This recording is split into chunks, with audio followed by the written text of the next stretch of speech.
بسم اللہ الرحمن الرحیم. السلام علیکم. I am Ma'am Aisha, Urdu teacher of class 7th. Today we will start our new lesson, so please take out your books of Urdu. Page number 32. Today our topic is Nazam. یہ نشان یہ ہمارے وطن کا نشان. So dear students, let's start. First of all, I will tell you about some difficult meanings of this chapter.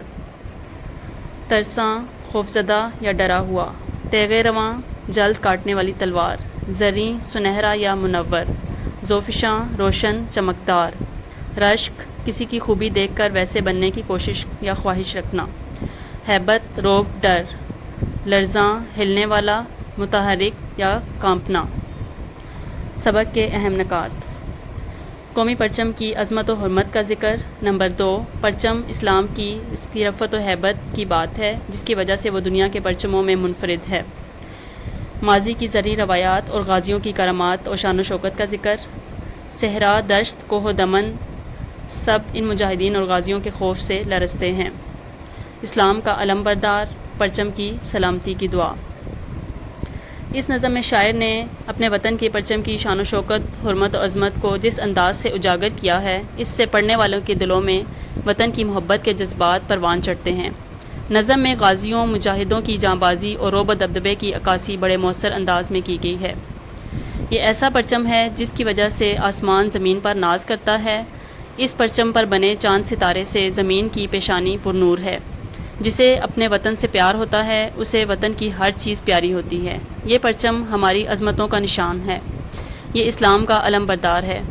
یہی وہ نشان ہے جس کی وجہ سے روم و عجم یعنی اٹلی اور ایرانی سلطنت قدیم، خاقان و جم یعنی چین اور ایران کے بادشاہ خوفزدہ تھے اور ایک دنیا اس کے آگے سر بخم یعنی سر جھکائے ہوئے تھی.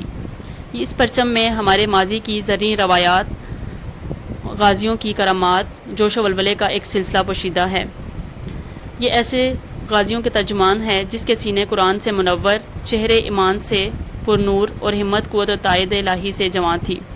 ان جانبازوں کے حوصلے اور دبدبے سے صحرا یعنی ریگستان خوفزدہ تھے، کوہ و دمن یعنی بلند پہاڑ اور پھیلے میدان کانپ اٹھتے تھے. آخر میں شاعر خواہش مند ہے کہ کاش یہ پرچم اس طرح وطن کی پاک فضاؤں میں لہراتا رہے، جگمگاتا رہے اور ابد تک اس کا وقار برقرار رہے.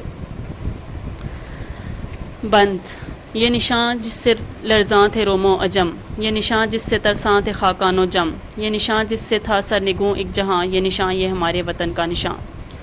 تشریح. دنیا کے بڑے بڑے شہنشاہ، خانوں کے خان، چنگیز خان جیسے لوگ خوفزدہ اور خوف کی علامت سمجھے جاتے تھے اور ایک دنیا ان سے خوفزدہ تھی. لیکن جب اسلام کا پرچم لہرایا تو ان بڑے بڑے سرماؤں کے سر اس کی عظمت کے سامنے جھک گئے. بلکہ حقیقت تو یہ ہے کہ اسلام کی عظمت اور مسلمانوں کے جذبہ اخوت نے کیسر و کسرہ کی بنیادیں ہلا دیں اور سارے زمانے میں اسلام کا ڈنکا بجنے لگا. یہ پرچم آج بھی ہماری پہچان ہے. خدا اسے ہمیشہ قائم و دائم رکھے. آمین. I hope you understand my lecture very well.